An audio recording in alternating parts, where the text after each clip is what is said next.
And welcome to another edition of the Tom Green Podcast, a very special edition on this time around. The NBA has just concluded their season. The Oklahoma City Thunder have won the championship for their first time in their existence, of course, since moving to Seattle.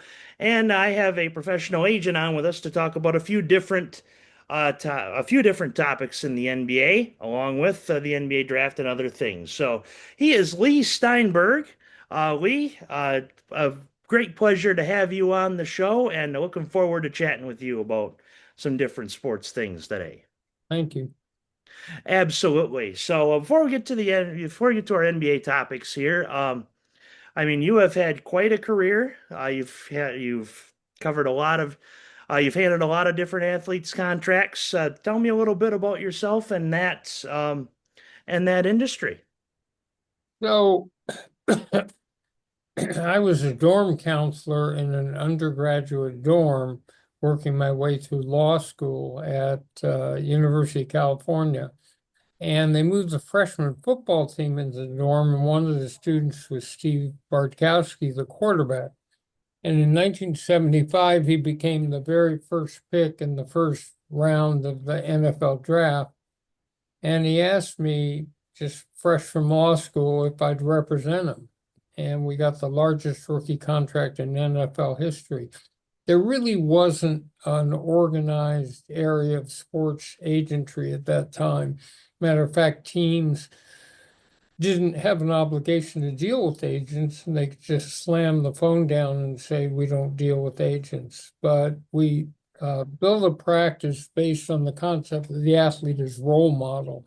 And if athletes would go back to the high school community, set up a scholarship fund or work with the church or Boys and Girls Club, they could retrace their roots. And then something similar at the university level.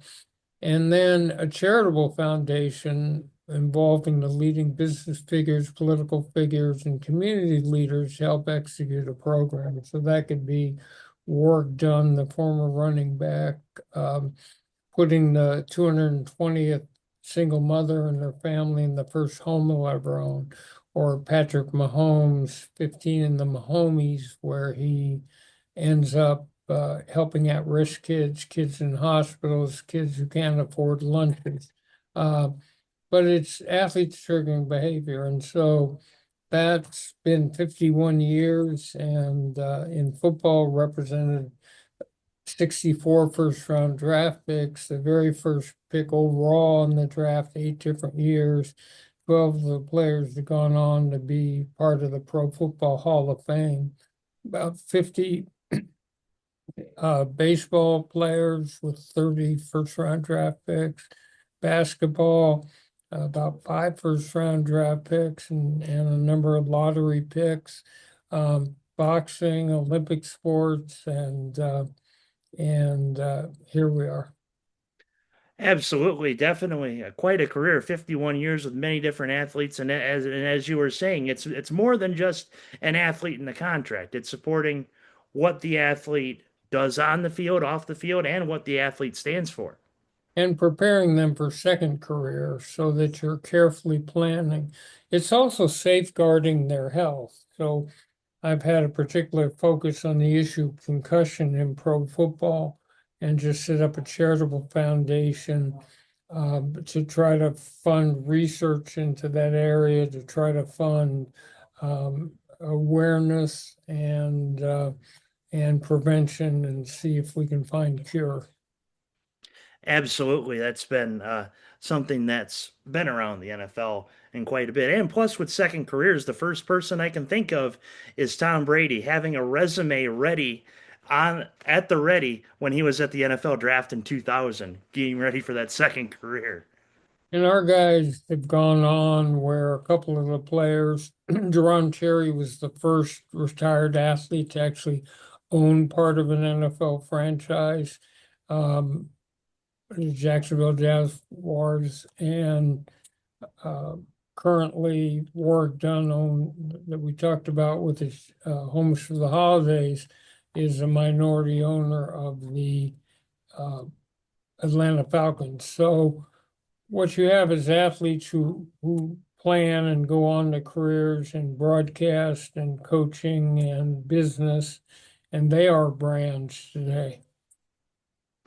Absolutely. So, good deal. So now moving towards the NBA conversation, and that is Game Seven. The day of Game Seven was a day that was filled not with just Game Seven, with a huge trade. Kevin Durant being traded for the fourth time in his career. That it seems like every time he was traded, it made big shockwaves around the NBA. Well, he still scores in the high 20s, even at his age. And the Suns 24-25 roster needed a shakeup after a disappointing 16-46 season. And so they ended up getting um, uh, a couple. What they netted was Jalen Green. Uh, they also got Dylan Brooks, and they got the number 10 uh, draft pick in this week's NFL draft. And they got future second round picks. And for the Rockets, they're hoping that this will be the additional piece that puts them over. Right, because them hiring Ime Udoka out of Boston kind of helped in strategy a bit, and of course, getting Kevin Durant now could be that extra piece for them to make that jump. That's right. Um, and the finals themselves, as you looked at it, it involved two very tiny markets compared to other people. And so you thought, well, they may not be the attraction on television. And they started right off the first game, they had like 8.9 million viewers, which is the lowest opening final game in years and years. And that went on. They were well on the way to being the lowest rated ever, I mean, in the modern era. Right, And then all of a sudden, the whole concept that the Thunder was going to blow out Indiana right. didn't ever come to fruition. And so the last game peaked at almost 20 million, which made it the most watched finals in a number of years. So it went from very few people watching to more than doubling that at the end. But the problem is that neither team had nationally known stars. So SGA is MVP of the league, but his recognition factor outside of basketball very low. And Halliburton, same thing. So the point is, there were small markets that was supposed to be a blowout that had did not have recognizable stars for most of the public, and it made a comeback, but it still was not the ideal pairing. If the New York Knicks had beaten Indiana, then you'd have the first largest market in the country and enormous excitement. Absolutely. And someone from the Midwest, like myself, thinks, man, two small market teams, it's going to be bad for rankings, but hey, I'll take it. I mean, two teams that hardly ever make it in this neck of the woods. So, of course, I watched as much as I could of it, but I think that a big story definitely was that the Thunder were supposed to win this series in five, hell, so maybe even a sweep, but probably 5 games until Tyrese Halliburton hits the shot heard around the Midwest, we'll call it, wins game one. And even then, the Thunder were still at minus 200 betting odds to win the championship, which was crazy. Yes, it was. And so people approached it with skepticism. And I actually wrote an article that's headline was suppose they had an NBA final and nobody noticed. But it peaked up at the end, and who's to say if Halliburton doesn't get injured, what Game 7 is like? Yes, that's definitely the next point is that Halliburton gets injured, and you could see You could see when the moment he got hurt that he was he was upset, but he was upset that he got hurt and couldn't contribute any more than he had. It's like when you're on the highway and all of a sudden you blow let's say you blow a fuse or something in your car and it's like, oh, I can't get there anymore. Oh. Well, it shows you what happens. He had a pre-existing strained right calf Right. and bravely and in the best athletic tradition just played through it.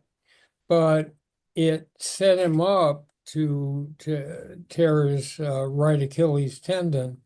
And we've seen this before with Jason Tatum, Damon Lillard, Kevin Durant in the 2019 finals. And so it's a balance. Really, what that needed was rest.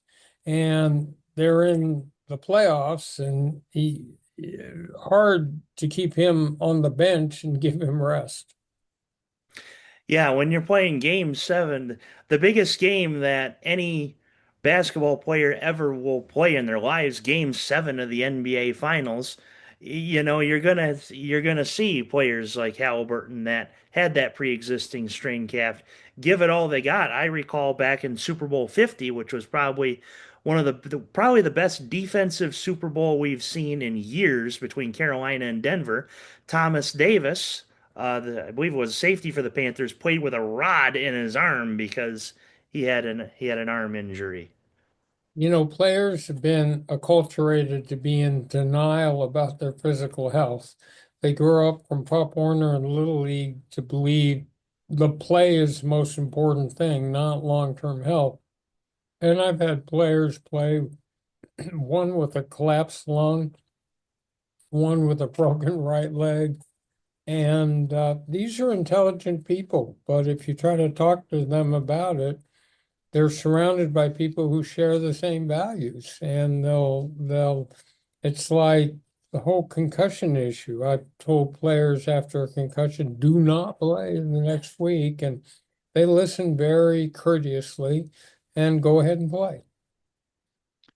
Right, and in fact, talking about concussions, it kind of reminds me of the movie Concussion that I had watched. Geez, that's been out, what, 10 years now? And it's still coming into my mind right now as we're talking about that subject, is that that's been a big deal in the NFL since I was in high school, which was in the early 2010s.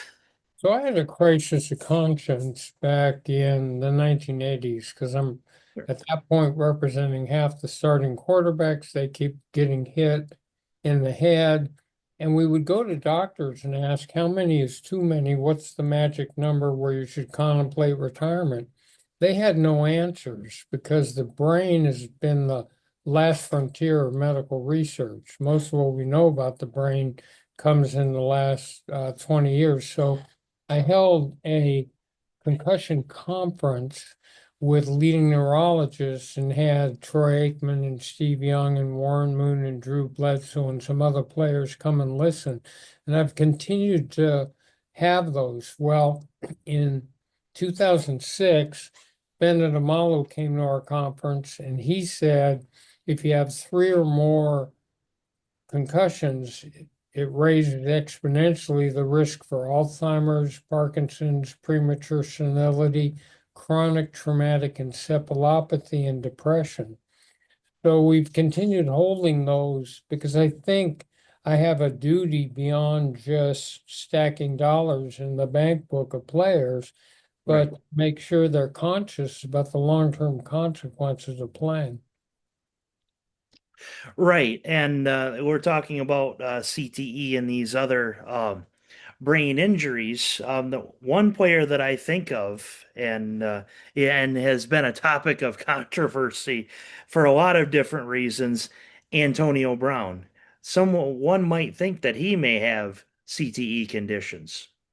So remember that part of the problem is that at the inception of every play, when a lineman hits a lineman, it it creates a low-level subconcussive event, but it's not diagnosed and the player's not aware of it.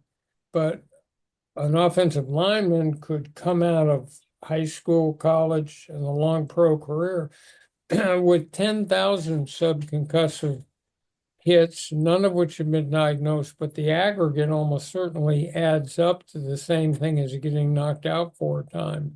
So it's a problem. Yeah, a show that I really enjoyed watching throughout my younger years was Sports Science, and rest in peace, John Brankus, of course. But they were one of the conversations that he had was about oh, gee, safeties hitting a wide receiver at full speed, where the impact was very close to being hit by a truck, where one guy would suffer the huge consequences and the other guy would come up like nothing's happened. And they made the heads up plays happen because it would actually be more of a, I guess, punishment on the defender making the hit rather than the guy receiving the hit. So it's like a traffic accident out there on every play. Now, I love football. I think it teaches great values, but we're talking about making the game safer. There are um, questions about how old a young person should be before they play tackle football because the adolescent brain is in development. They've now played football in the Ivy League without hitting during training camp or practices and dropped concussions dramatically. And we have new enforcement of not using the helmet and block and tackling. So we're making progress, but this is the brain, and the thought that someone would go down the road to CTE is alarming. And I also find it a bit ironic that we're just now learning about what the brain is and how the brain manages these type of injuries, yet it's the thing that we use to think about everything. And it's the center of memory and character, consciousness, personality, what it means to be a human being. And when someone has a concussion, they don't go around wearing a cast on their head. Um, the same way, it's pretty clear if you hurt another part of your body that we can see it. It's visible, but concussion internal in the brain. There are two new treatments. One's called RTMS, and the other's neurofeedback, that through the concept of neuroplasticity can rewire a concussed brain. So that's a breakthrough that's good. Absolutely. So a lot we have learned in the last 20 years about concussions, and a lot more that we have to learn perhaps for the next 20 years about concussions. So, kind of spinning the topic back to NBA a little bit, something I did want to get your perspective of is when Ace Bailey got drafted to Utah. It has been just reported, actually, as of about 20 minutes before I turned on the camera, that he is going to report to Utah on Saturday, but there was speculation of a possible holdout. So I wanted to get your perspective on, have you had athletes that have held out for contracts, and what is that like as an agent? It's been years because we now have a tightly capped system. And there are many players who are not publicly or privately enthralled with where they get picked. And for one reason or another don't like the city or the culture or the management and everything. And they've been unsuccessful resisting. And the problem with the holdout is that if my job is to get a player ready to go as quickly as possible so that they can maximize performance in their first year, holding out is self-destructive in a way.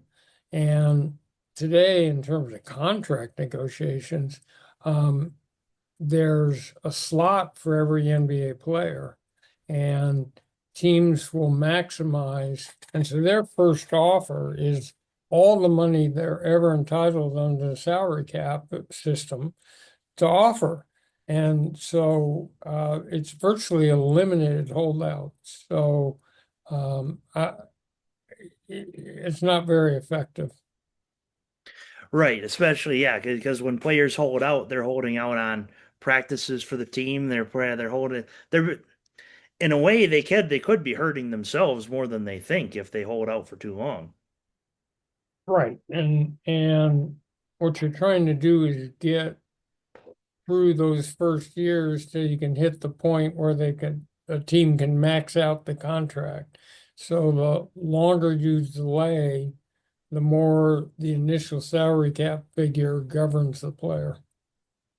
Right, and even though this athlete that I'm going to mention never did hold out, a guy that definitely got a max contract is Detroit's Miguel Cabrera, getting a 10-year contract, and he ended up only playing 9 of the 10 years, retiring after the 2023 season. But that was pretty good. The normally when the error in those long-term free agent contracts is that if you're basing it on past performance, which is what gets someone in a bargaining position, they're not really calculating whether a player at a certain age is still going to be as effective. I mean, if you're signing someone to a 10-year contract, you have to assume they're not going to have quite the bat speed, quite the speed on the bases, quite the defensive capacity later. And but Detroit did pretty well with Cabrera being productive to the end. Yes, and the good thing about Cabrera too is that he is kind of staying in an advisory role with the Detroit Tigers, who now have the best record, tied with the Dodgers at the time of recording, but one of the best records in Major League Baseball. It's good to see the Tigers back. You know, it's been a while. Absolutely. So now, what's on the future schedule for Mr. Steinberg in the next couple of weeks? You know, with speaking events and whatnot. Um, so we're holding an agent academy in Las Vegas on July 8th, and this is my attempt to create a new generation of sports professionals who have been trained in listening skills, how to recruit, how to negotiate, how to uh, brand and market a player. And that's coming up. And so we've done about 35 of these and trained thousands of young people. So that's coming up. I have a book that is called The Comeback, Resilience, Empathy, and What Matters. It'll probably be out next Super Bowl. Um, and we're getting ready for, it won't be long before players are back in training camp and the NFL season starts again. That's the thing, especially because my day job is a high school sports writer in the thumb of Michigan, and the MHSAA, Michigan High School Athletic Association, we have a 7 or 8 week off season, and kind of the fun slash funny thing about the end of the spring season is that when we get the last press release, the email says only 54 days until two-a-day starts. That tells you how quick summer goes. But it is, but the NFL's done an amazing job of filling in that long off season with public events. So they feature the combine and the draft and the announcement of the schedule, and they find ways to keep off-season interest pretty high. Absolutely, and that's actually runs into another question I may have for you is, of course, you've had a lot of athletes that have appeared in the NFL draft, many number one draft picks. I'm sure from your perspective to see the draft evolve from Radio City Music Hall all these years to Chicago, Detroit, Green Bay, next year Pittsburgh, and to see all these crowds, which I was a part of the Detroit crowd, but to see all these crowds tells you how big of an event that the NFL has had the draft become. When I started, the way that a player found out he was drafted is the team called him. There was no radio coverage, there was no television coverage. You look in next day's morning paper to figure out who drafted who and what happened. So imagine from that it's morphed into a 3 or 4 day branded event with all sorts uh, of events and sponsorships and it's now a huge television product on 2 different networks, and players are flown back to be there in person, and and the pre-draft coverage is enormous. So, uh, and it involves a bigger audience because anybody who went to college is following college players, and then anyone rooting for the pro team is following that. So it's become an extravaganza. Right, and having been a part of the Detroit crowd, it's just crazy. But that tells you how big of a product the NFL has become over the years, and how invested people are in almost every single story, whether it's the players, what they do on or off the field, the games, the off season. Everything just seems to mean a little bit more in the National Football League. I remember a minute ago we talked about the fact that the NBA Finals peaked at about 19 million people. 130 million people watched the Super Bowl. 61 of the top 100 shows in the Nielsen ratings are primetime NFL football. It's not only the most popular sport by a multiple, it's the most popular.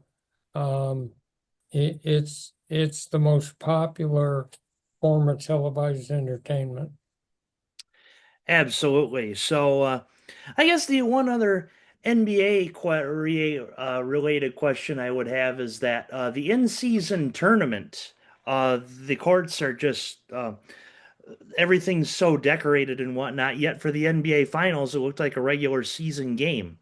I would think that would seem to be a problem with a lot of viewers. Um, yeah, the NBA has not been able to do what Major League Baseball does with the World Series to make it such a special event. And it's uh, you and I and the listeners here are all part of pretty hardcore sports fans. Right. But to get beyond that, and the biggest recognition of the NBA is all the ads that shoe companies put on involving those players, because the one advantage they have is you can see the player's whole body and you can see their face. They're not wearing a helmet. And and shoe companies put tons of money into um, lavishing those on big stars.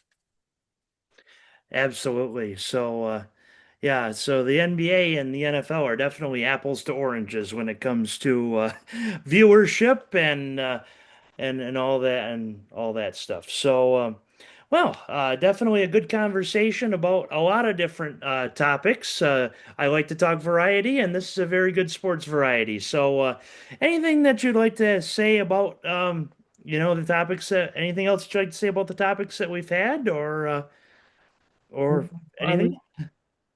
I don't want to spend a lot of time on it, but the three biggest changes I've ever seen in sports have occurred with conference realignment, NIL, and gambling. So this is a tumultuous time where it's been the law of unintended consequences and very chaotic, but somewhere along this has got to involve some form of control. Right, and we'll definitely see what NIL and the conference realignments and whatnot in college sports have to do over the years. I would think this would be a topic for another episode for sure. So, anything else that you'd like to add to our conversation today? Oh, again, if you're looking to jumpstart your career in sports, you might think about coming to one of our agent academies, which you can find at steinbergspeaks.com. And If you'd like to help in the battle against concussion, go to LeighSteinbergFoundation.org. There we have it. So, a great conversation today. He is Leigh Steinberg, and this has been the Tom Green Podcast.